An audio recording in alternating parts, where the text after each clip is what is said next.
Assalamualaikum warahmatullahi wabarakatuh. Kami dari kelompok 4 ingin mempresentasikan tentang teori informasi gap. Untuk anggotanya, yang pertama ada Avita Wayuning Tias, yang kedua ada Dedi Suherman Siregar, yang ketiga Iqbal Fadilah, yang keempat Mahesa Zidan, yang kelima Nur Maulina, yang keenam Sabila Ayu, yang ketujuh Virgin Putri Cinta. Yang pertama itu ada apa sih informasi gap? Information gap. Information gap adalah konsep yang mengacu pada situasi di mana terdapat ketidakcocokan atau kekurangan informasi antara dua individu atau lebih. Dalam konteks pembelajaran dan komunikasi, konsep ini digunakan untuk merancang aktivitas yang memotivasi peserta untuk mencari, bertukar, dan membagikan informasi guna mencapai tujuan bersama. Aktivitas berbasis information gap seringkali digunakan untuk meningkatkan keterampilan bahasa, memperdalam pemahaman, serta mendorong kolaborasi dan interaksi antar individu. Lalu ada prinsip kerja teori information gap. Manusia tertarik mencari informasi baru karena adanya kesenjangan informasi, yaitu perbedaan antara pengetahuan yang dimiliki dengan pengetahuan yang diinginkan. Yang pertama itu ada rasa penasaran. Rasa penasaran adalah motivator utama ketika seseorang menyadari ada informasi yang hilang. Ini menimbulkan perasaan ingin tahu yang kuat. Yang kedua itu ada ketidakpastian. Ketidakpastian dapat menimbulkan ketidaknyamanan. Manusia secara alami mencari kepastian untuk mengurangi perasaan tidak nyaman ini. Yang ketiga itu ada keinginan untuk kontrol. Mengetahui lebih banyak informasi seringkali memberi perasaan kontrol yang lebih besar terhadap lingkungan atau situasi. Yang keempat itu ada motivasi kognitif. Manusia memiliki kecenderungan alami untuk belajar dan memahami dunia di sekitar mereka. Lalu sini ada berikut contoh studi kasusnya. Misteri buku hilang di perpustakaan. Nah, skenario-nya ini ada seseorang mahasiswa bernama Adi sedang meneliti untuk tugas akhirnya tentang sejarah lokal. Ia menemukan referensi tentang buku langka yang berisi catatan penting dari periode sejarah tertentu yang seharusnya ada di perpustakaan kampusnya. Namun, ketika mencarinya, ia tidak menemukan buku tersebut di rak yang seharusnya. Nah, di sini ada prinsip kesenjangan informasi. Kesenjangan informasi, Andi menyadari bahwa ia tidak mengetahui keberadaan buku tersebut. Ada informasi yang hilang antara apa yang ia ketahui.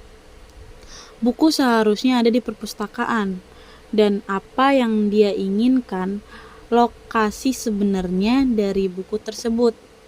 Nah, yang kedua ini ada motivasi pencarian. Kesenjangan ini menimbulkan rasa penasaran dan ketidaknyamanan pada Andi. Ia merasa terdorong untuk mencari tahu lebih lanjut karena informasi ini penting untuk tugas akhirnya. Nah, yang ketiga ini ada proses pencariannya. Andi memulai mencari informasi dengan bertanya kepada staf perpustakaan, memeriksa katalog digital, dan mencari di bagian arsip khusus. Setiap langkah yang diambil didorong oleh keinginan untuk menutup kesenjangan informasi tersebut. Nah, yang keempat ini yang terakhir ada penutup kesenjangan. Setelah usaha keras, Andi akhirnya menemukan bahwa buku tersebut telah dipinjam oleh seorang dosen dan belum dikembalikan. Informasi ini menutup kesenjangan yang ada, dan Andi merasa puas karena telah mengetahui keberadaan buku tersebut. Strategi menggunakan information gap. 1. Diskusi kelompok. Strateginya, pembagian informasi. Ajak siswa untuk bekerja dalam kelompok kecil. Setiap anggota kelompok diberikan informasi berbeda yang saling melengkapi untuk menyelesaikan tugas atau menjawab pertanyaan. tugas. Minta setiap siswa untuk bertukar informasi dengan anggota kelompok lainnya, hingga semua informasi terkumpul dan mereka bisa menyimpulkan hasil atau menyelesaikan masalah. 2. Tugas proyek. Strateginya, tugas kolaboratif. Berikan proyek di mana siswa harus mengumpulkan dan menganalisa informasi dari berbagai sumber untuk menyelesaikan sebuah tugas. Informasi ini dibagi di antara anggota tim sehingga mereka harus berkomunikasi dan berkolaborasi untuk mengumpulkan data yang dibutuhkan. Yang ketiga, penggunaan teknologi, strategi, platform kolaborasi. Manfaatkan aplikasi atau platform online untuk menciptakan situasi information gap, seperti menggunakan forum diskusi atau aplikasi manajemen proyek. Contoh 1, studi kasus di kelas sejarah. Situasi, sejarah Perang Dunia II. Informasi yang dibagikan. Siswa A, peristiwa utama dari pihak sekutu. Siswa B, peristiwa utama dari pihak Eksis. Siswa C, dampak sosial dan ekonomi perang. Siswa D, perjanjian dan resolusi setelah perang.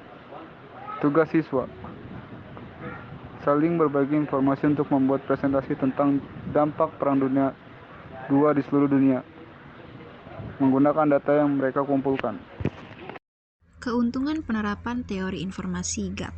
Teori information gap atau information gap theory, konsep yang digunakan dalam pendidikan dan pembelajaran untuk menempatkan siswa dalam situasi di mana mereka harus berbagi informasi untuk mencapai tujuan tertentu. Penerapan teori informasi gap dapat memberikan beberapa keuntungan. Contohnya, mendorong kolaborasi. Siswa perlu berinteraksi dan berkolaborasi untuk mengumpulkan informasi yang diperlukan. Ini dapat meningkatkan keterampilan sosial mereka dan mempromosikan tim kerja. Yang kedua, ada pengembangan kemampuan berbicara dan mendengarkan. Siswa harus aktif dalam berbicara dan mendengarkan untuk berhasil menyelesaikan tugas-tugas yang diberikan. Ini membantu meningkatkan kemampuan komunikasi mereka. Yang ketiga, ada penggunaan bahasa yang autentik. Situasi informasi gap menciptakan kebutuhan yang nyata untuk berkomunikasi, yang memungkinkan siswa untuk menggunakan bahasa secara lebih autentik dan relevan dengan konteks. Yang keempat, mendorong pemecahan masalah. Siswa akan dihadapkan pada tantangan untuk menemukan informasi yang hilang atau tidak lengkap, yang dapat membantu mereka mengembangkan keterampilan pemecahan masalah. Secara keseluruhan, penerapan teori informasi gap dapat membantu menciptakan pengalaman kerja yang lebih dinamis, kolaboratif, dan relevan bagi siswa, meningkatkan kemampuan mereka dalam berkomunikasi, berpikir kritis, dan bekerja sama. Selanjutnya, manfaat bagi pendidik menerapkan teori gap. Yang pertama, meningkatkan keterlibatan belajar. Pengalaman belajar yang menantang mendorong siswa untuk lebih terlibat aktif dalam proses pembelajaran. Ini dapat membantu siswa untuk lebih memahami konsep-konsep yang diajarkan daripada hanya menerima informasi secara pasif. Yang kedua, memfasilitasi pembelajaran kolaboratif. Dengan mengidentifikasi dan mengatasi gap, informasi pendidik dapat mempromosikan kolaborasi antar siswa karena mereka dapat lebih mudah berbagi dan mengakses informasi dengan suatu sama lain. Teori informasi GAP. Teori informasi GAP diterapkan dalam pembelajaran dengan cara menghadirkan situasi di mana siswa perlu mencari atau mengisi kesenjangan informasi untuk mencapai tujuan pembelajaran tertentu. Dalam konteks pembelajaran, bahasa atau ilmu pengetahuan, ini seringkali digunakan untuk meningkatkan keterlibatan siswa dan memperdalam pemahaman mereka. Studi kasus. Sebagai studi kasus dalam pembelajaran bahasa, misalnya, guru bisa menggunakan latihan informasi GAP di mana satu siswa memiliki informasi yang lainnya tidak memiliki, seperti rangkaian gambar yang menggambarkan sebuah cerita yang tidak lengkap. Siswa harus berkomunikasi untuk mengisi informasi yang hilang ini, mendorong mereka untuk menggunakan bahasa target dengan cara yang bermakna. Dalam ilmu pengetahuan, guru bisa menyusun aktivitas di mana siswa harus menemukan informasi yang diperlukan untuk menyelesaikan masalah atau eksperimen tertentu. Contohnya, dalam eksperimen fisika, siswa mungkin harus mencari data tertentu atau memahami konsep yang belum dipelajari secara lengkap untuk menentukan hasil eksperimen. Penerapannya, penerapan informasi GAP mempromosikan keterlibatan aktif siswa, meningkatkan keterampilan berkomunikasi, dan memperdalam pemahaman konsep-konsep kunci dalam konteks pembelajaran bahasa maupun ilmu pengetahuan. Tantangan dan solusi. Tantangan. Yang pertama, kesulitan dalam membagi kelompok. Membagi kelompok dengan tingkat pengetahuan yang tepat membutuhkan pertimbangan yang matang. Kedua, perbedaan. Tingkat partisipasi. Peserta didik dengan pengetahuan yang lebih tinggi mungkin lebih dominan dalam diskusi. Yang ketiga, keterbatasan waktu. Pertukaran informasi membutuhkan waktu yang cukup untuk memastikan semua peserta didik memperoleh informasi yang mereka butuhkan. Selanjutnya ada solusi. Yang pertama, gunakan berbagai format pertukaran informasi. Pilihlah format yang sesuai dengan tingkat pengetahuan dan minat peserta didik. Kedua, berikan panduan yang jelas. Berikan panduan yang jelas kepada peserta didik tentang peran mereka dan bagaimana mereka harus bertukar informasi. Yang ketiga, kelola waktu dengan baik. Alokasikan waktu yang cukup untuk setiap tahap kegiatan dan pantau partisipasi peserta didik. Kesimpulan dari teori informasi gap, kesenjangan informasi adalah konsep yang dikembangkan oleh Michel Weiss dalam bidang pendidikan bahasa. Kesimpulan utama dari teori ini adalah 1. Kesenjangan informasi memotivasi pembelajaran. Kesenjangan antara apa yang sudah diketahui siswa dan informasi baru yang mereka butuhkan untuk menyelesaikan tugas atau mencapai tujuan tertentu dapat memotivasi mereka untuk belajar dan mencari informasi baru. Yang kedua, pentingnya interaksi. Teori ini menekankan pentingnya interaksi dan komunikasi antara siswa untuk mengisi kesenjangan informasi. Dalam konteks pembelajaran bahasa, ini bisa merupakan aktivitas seperti wawancara, diskusi kelompok, atau permainan peran. Yang ketiga, ada meningkatkan keterampilan berpikir kritis. Mengatasi kesenjangan informasi dapat membantu siswa mengembangkan keterampilan berpikir kritis dan memecahkan masalah karena mereka harus mencari, mengevaluasi, dan menggunakan informasi baru secara efektif. Yang keempat, kontekstualisasi pembelajaran. Pembelajaran menjadi lebih bermakna dan relevan ketika siswa harus menghubungkan informasi baru dengan pengetahuan yang sudah mereka miliki. Dengan demikian, teori informasi gap mendukung pendekatan pembelajaran yang aktif dan kolaboratif, di mana siswa didorong untuk menjadi pembelajar yang mandiri dan kritis. Selanjutnya ada teori yang kedua, yaitu teori use and gratification. Apa sih teori uses and gratification? Dilansir dari situs Communication Theory, teori use dan gratification ini adalah teori komunikasi massa yang membahas efek media pada manusia. Lebih tepatnya, teori ini menjelaskan bagaimana seseorang menggunakan media untuk memenuhi kebutuhan mereka. Apabila terpenuhi kebutuhannya, manusia akan merasa puas. Bisa jadi, mereka mengulangi media yang sama untuk memuaskan kebutuhan. Dengan kata lain, teori use and gratification ini lebih condong pada apa yang dilakukan manusia terhadap media, ketimbang apa yang dibuat media untuk manusia. Yaitu selanjutnya ada implikasi teori usus. Teori usus atau good theory dalam konteks ini mungkin mengacu pada teori yang menghubungkan kesehatan usus dengan kesehatan mental dan kesejahteraan umum, yaitu dibagi menjadi dua bagian. Yang pertama itu komunitas, yang kedua individu. Komunitas ini dibagi menjadi tiga bagian. Yang pertama itu peningkatnya isolasi sosial. Kurangnya interaksi sosial dapat menyebabkan fragmentasi dalam komunitas, di mana orang merasa lebih terisolasi dan kurang terhubung satu sama lain. Yang kedua itu ada penurunan solidaritas dan dukungan sosial. Partisipasi sosial yang rendah mengurangi kesempatan untuk saling mendukung, baik secara emosional maupun secara material. Yang ketiga itu ada penurunan keterlibatan dalam kegiatan kolektif. Kegiatan seperti acara komunitas, pertemuan warga, dan kegiatan amal mungkin mengalami penurunan partisipasi. mengurangi efektivitas dan manfaatnya bagi komunitas. Lalu bagian individu itu dibagi menjadi 3 bagian. Yang pertama itu kesehatan mental. Penurunan partisipasi sosial sering dikaitkan dengan peningkatnya resiko depresi, kecemasan, dan berbagai gangguan kesehatan mental lainnya. Yang kedua itu ada kualitas hidup. Interaksi sosial berkontribusi pada rasa memiliki dan kesejahteraan emosional, sehingga penurunan dalam interaksi ini dapat mengurangi kualitas hidup secara keseluruhan. Yang ketiga itu ada kesehatan fisik. Ada hubungan antara isolasi sosial dengan penurunan kesehatan fisik, termasuk peningkatan resiko penyakit kronis dan penurunan fungsi kekebalan tubuh.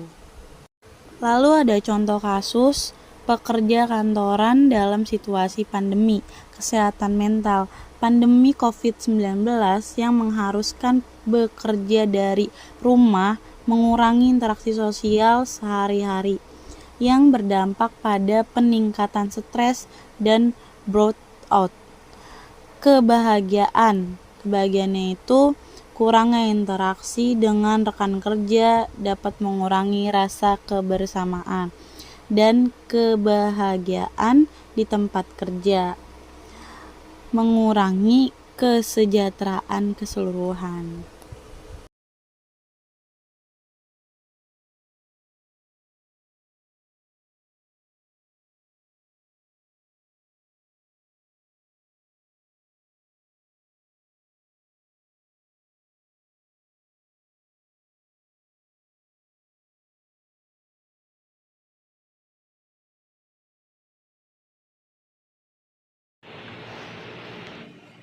Teori U dan G dapat membantu kita memahami tantangan dalam mengelola seni jalanan dan mengembangkan solusi yang lebih efektif.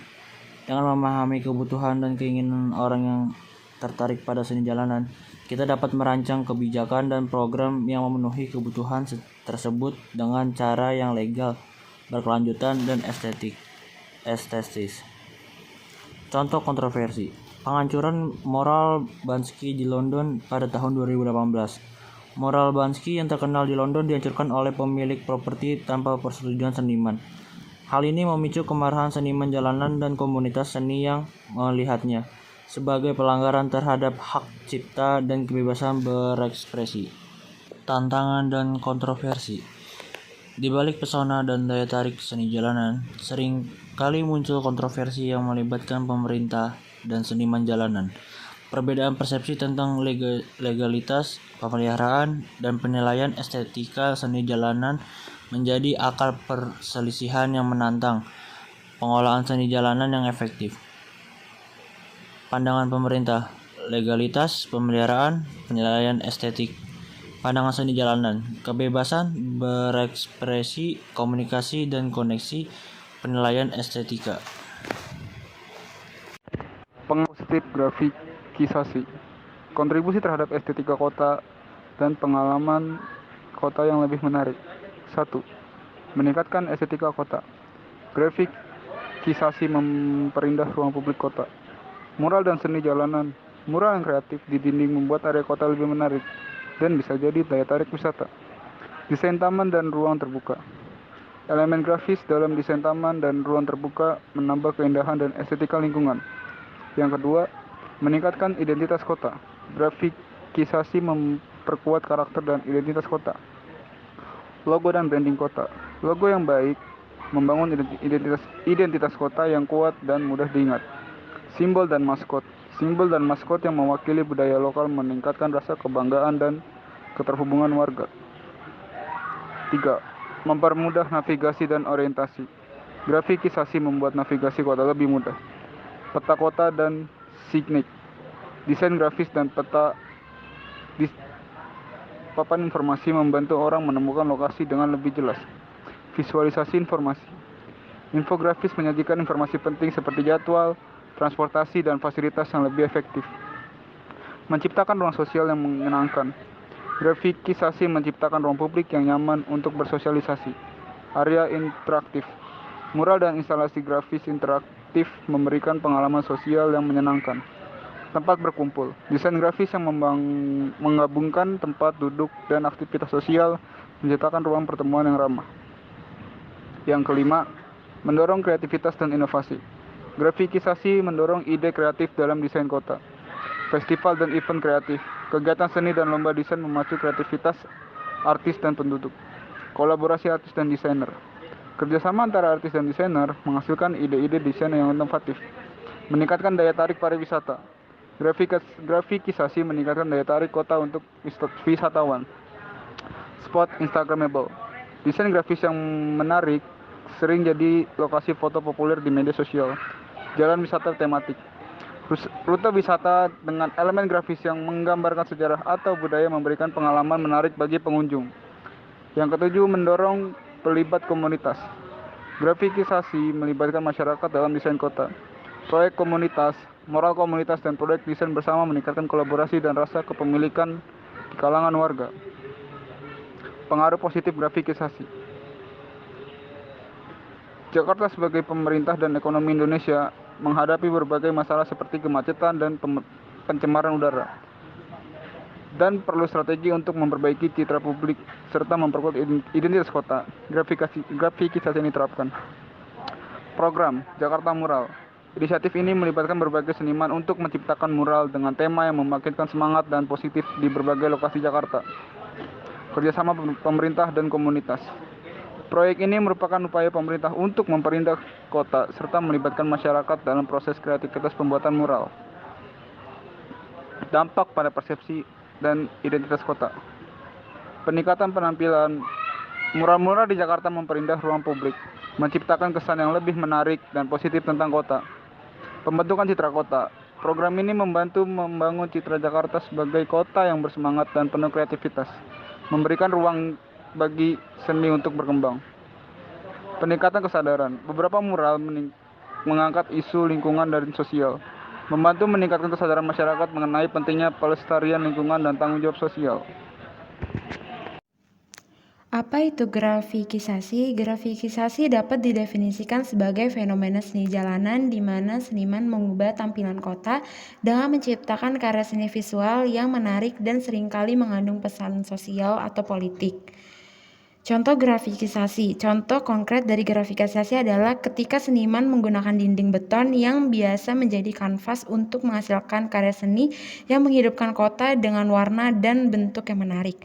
Mengubahnya dari sesuatu yang bisa menjadi objek yang memikat perhatian dan mungkin juga menyampaikan pesan-pesan artistik atau sosial kepada masyarakat yang melintas. Kesimpulan teori usus GAT teori. Yang pertama ada intuisi dan pengambilan keputusan. Banyak keputusan diambil berdasarkan intuisi atau firasat yang merupakan hasil dari pengalaman dan pengetahuan bawah sadar. Yang kedua, kecepatan dan efektivitas. Intuisi memungkinkan keputusan cepat dalam situasi yang memerlukan respon segera, seringkali lebih cepat daripada analisis rasional. Yang ketiga, ada keterbatasan. Meskipun intuisi bisa sangat efektif, ada risiko kesalahan karena bias dan kurangnya informasi yang eksplisit. 4. Peran emosi. Emosi dan perasaan visceral berperan penting dalam pengambilan keputusan intuitif. Nomor 5. Penggunaan aktif. Penggunaan media bukan penerimaan pasif, tetapi aktif dalam memilih dan menggunakan media yang sesuai dengan kebutuhan dan keinginan mereka. 6. Variabilitas pengalaman. Pengalaman gratifikasi bervariasi antara individu berdasarkan faktor seperti latar belakang, preferensi, dan situasi kontekstual. 7. Interaksi media dan pemirsa. Ada hubungan timbal balik antara media dan pemirsa, di mana media mempengaruhi pemirsa dan sebaliknya. 8. Penggunaan media berbasis kebutuhan. Orang menggunakan media untuk memenuhi kebutuhan seperti informasi, hiburan, identitas pribadi, dan interaksi sosial.